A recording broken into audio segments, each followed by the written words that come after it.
During a high-profile court session, tension simmered beneath the surface until it boiled over in an unexpected moment that seized everyone's attention. The atmosphere was formal, procedural, until one pointed remark shifted the tone of the entire room. It wasn't simply the words that were spoken, but the way they were delivered, sharp, clipped, and laced with an undertone that didn't go unnoticed. Directed at one of the most vocal and respected members of the legislative branch, it immediately created a ripple effect among those present.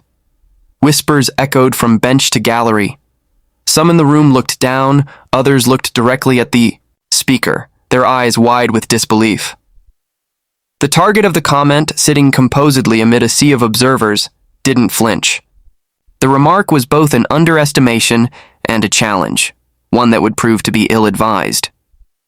It wasn't just a personal jab. It touched on deeper tensions that had long existed between branches of power, between ideals, between generations and visions of justice. The words were meant to diminish, to assert dominance in a room where the balance of power is supposed to remain delicate and principled. Many watching the exchange felt a rush of discomfort.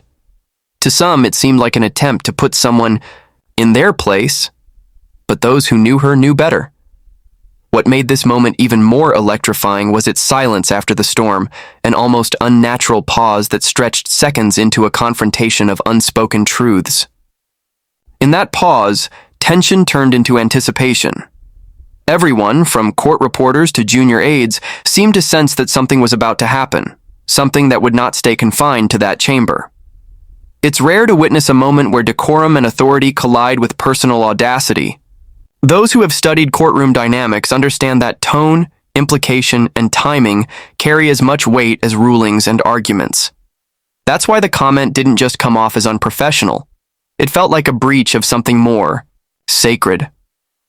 This wasn't a disagreement over law or philosophy. It was personal. It leaned too far outside the acceptable margins of debate and revealed something about the person who said it, a need to assert superiority in a moment that called for restraint. But even more significant was what followed, not immediately, but inevitably. The person on the receiving end didn't respond right away. There was no flustered reaction, no outburst, just silence, calculation, and a steady composure that conveyed more power than any retort could. The quiet confidence radiating from her was its own kind of response, a kind of stillness that made others shift in their seats. It reminded everyone present that poise can be louder than volume, and that dignity doesn't shout. It stands still and lets the room speak for it. As murmurs continued, some began to replay the comment in their heads. What had been intended as a moment of control backfired almost instantly. The comment exposed an insecurity, a fear of being challenged by someone who wasn't supposed to challenge at all. It drew attention to a broader issue: why some voices are dismissed the moment they enter the room, even when they're among the most capable and prepared. In that moment, the dynamics of the room shifted entirely. The speaker who had intended to diminish had instead centered attention on the strength and presence of the one he had hoped to sideline. Observers later noted that the moment marked a turning point in the session. The air seemed to thicken, the stakes more pronounced. What had begun as a routine display of judicial discourse became a symbolic showdown over who gets to speak and who gets to be heard. It wasn't just about two individuals. It was about the legacy of power, who wields it, and how recklessly or thoughtfully it can be applied. Everyone felt the gravity, and it changed how the rest of the day unfolded. What made the moment unforgettable wasn't just the drama or the comment itself. It was the precision with which the target absorbed it, turned it inside out, and let its weight crumble under the pressure of her own unshaken presence. She didn't rise immediately. She didn't need to. The energy in the room had already shifted the moment the comment was made, but it was her stillness that amplified it. Composure, when wielded by someone with presence, becomes a kind of force field. She sat, letting the silence linger just long enough to make everyone uncomfortable, not because she was at a loss for words, but because she understood the value of timing. Then when she did speak, it wasn't with anger. It was with something far more formidable: clarity. Her voice cut clean through the charged atmosphere, not raised, not rushed. She started not with a rebuttal, but with a reminder of respect, of roles, of the line between disagreement and disrespect. She didn't come to match insult with insult.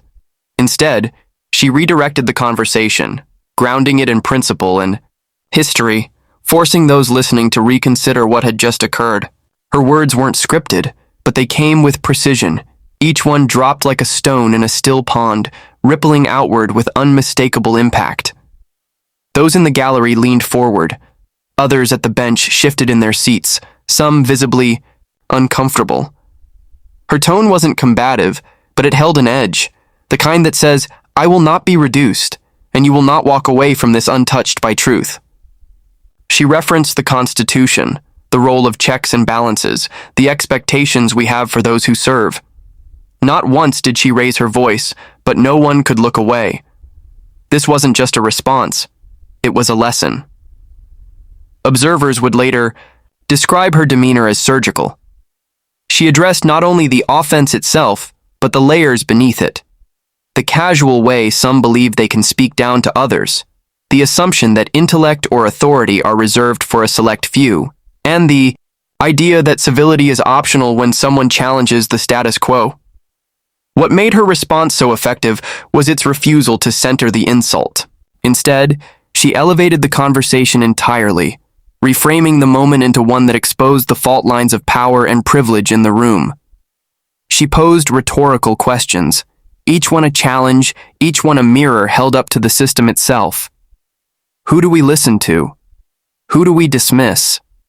Why is it that when someone brings both experience and courage to a space, they are seen as a threat rather than a peer? These weren't questions for one person alone. They were meant for the room, for the institution, for the public beyond its walls. It became clear that her aim wasn't retribution. It was illumination. She wanted everyone present to recognize what had just unfolded, not as a singular event, but as a pattern.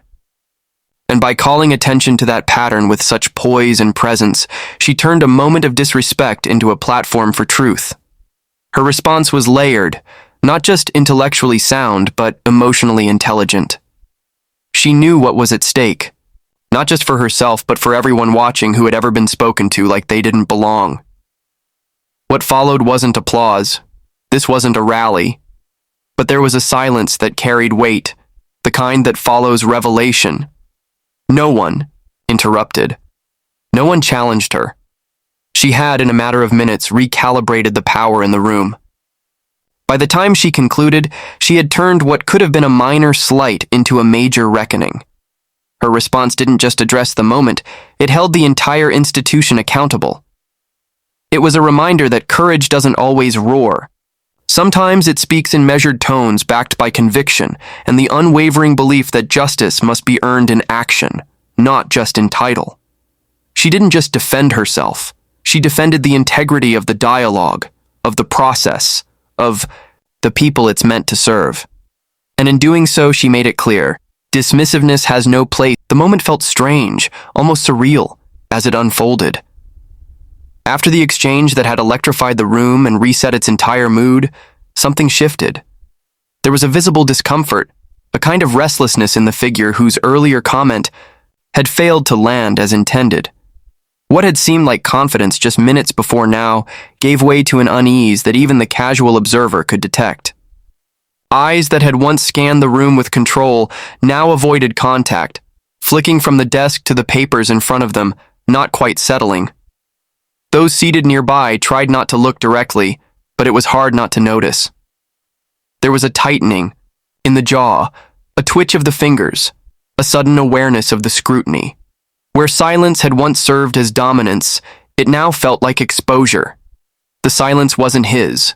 It belonged to her, to the room, to the echo of her words, which still hung in the air like a thread no one dared snip. He seemed to shrink under it, not physically but perceptibly, like the ground beneath his authority had started to wobble. What followed happened quietly, but it didn't go unnoticed. With a stiff, almost robotic motion, he gathered his papers. There was no acknowledgement of the tension that had preceded it, no nod to anyone else in the room. Just a sudden decision. Stand, turn, walk, It wasn't part of the schedule. No one had expected it. He left mid-session, something that rarely happens, and when it does, it usually comes with a whispered excuse or a brief announcement. This time, there was nothing. Just the sharp scrape of a chair, the soft rustle of fabric, and then retreat. At first, the room didn't react. It was as if everyone collectively paused to confirm what they had just witnessed. Eyes turned toward the now vacant seat, and then toward each other. Some leaned to whisper, others simply stared. Even those with decades of experience in such chambers could not recall a time quite like this. It wasn't just the departure, it was the atmosphere surrounding it. The tension hadn't just built, it had pushed something over the edge. People began to piece the narrative together. The verbal exchange earlier had clearly shaken something loose.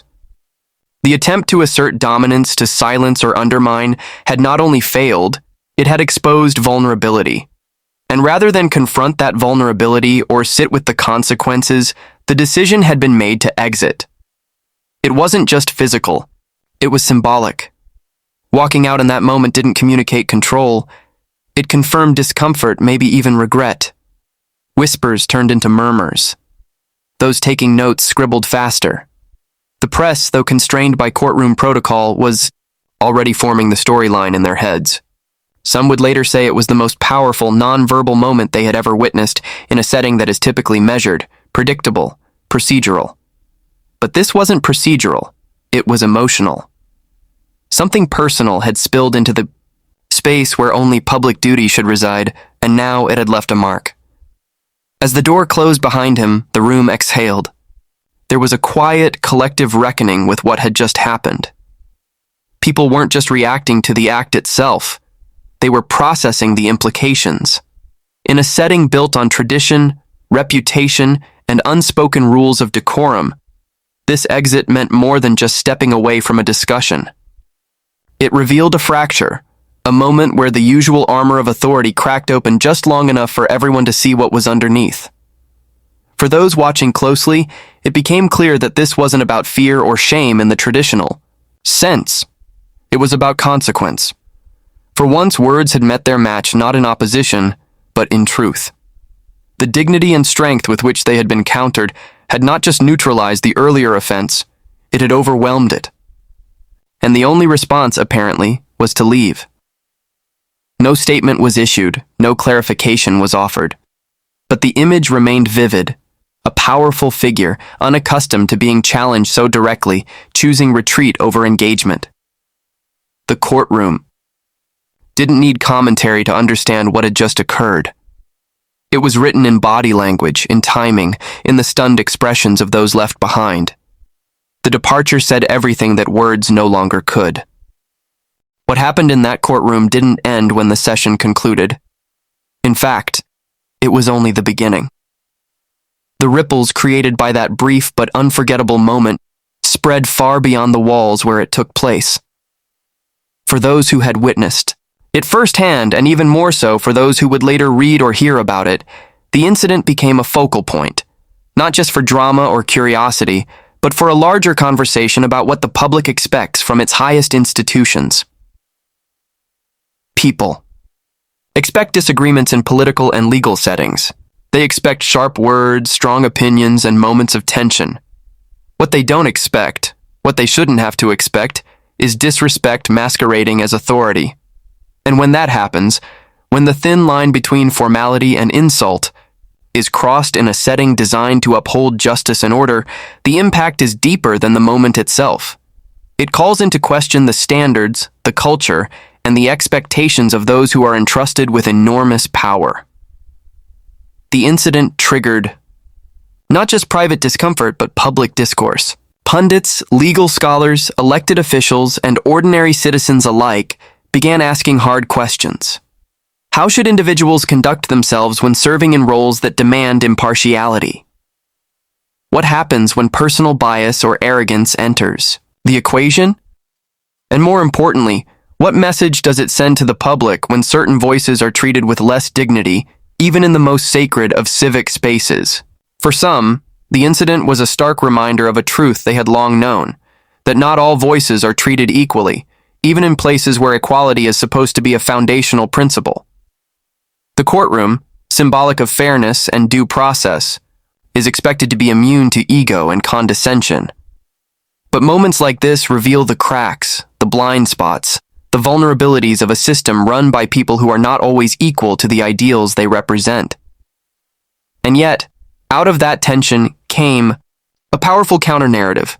The grace and authority with which the recipient of the insult responded became a study in strength, not the kind that shouts, but the kind that stands rooted in integrity.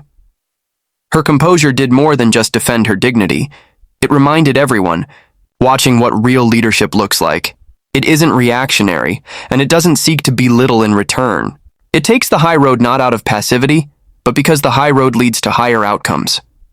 This, more than anything, reframed the conversation.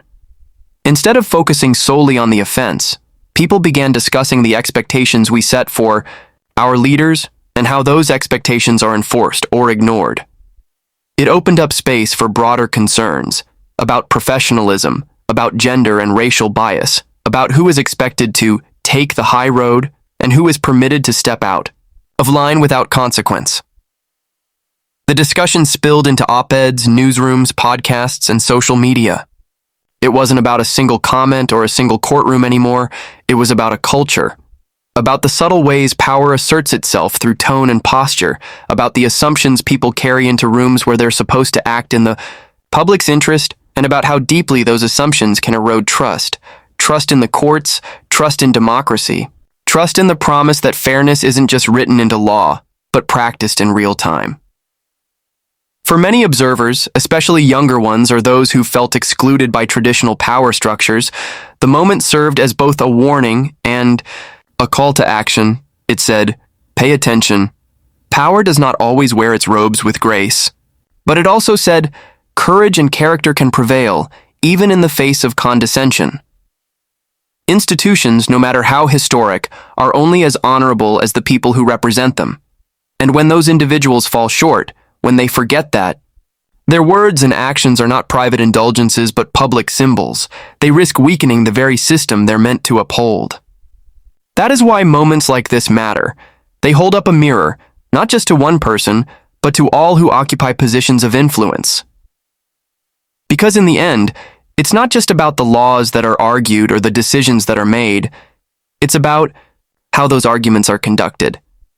It's about whether dignity is preserved not only in outcomes but in process, and whether those who speak truth to power are respected for doing so, or forced to remind the room by their example what respect truly looks like. In the wake of that defining moment, one thing became unmistakably clear. How people carry themselves when challenged speaks volumes about their values and about the integrity of the institutions they serve.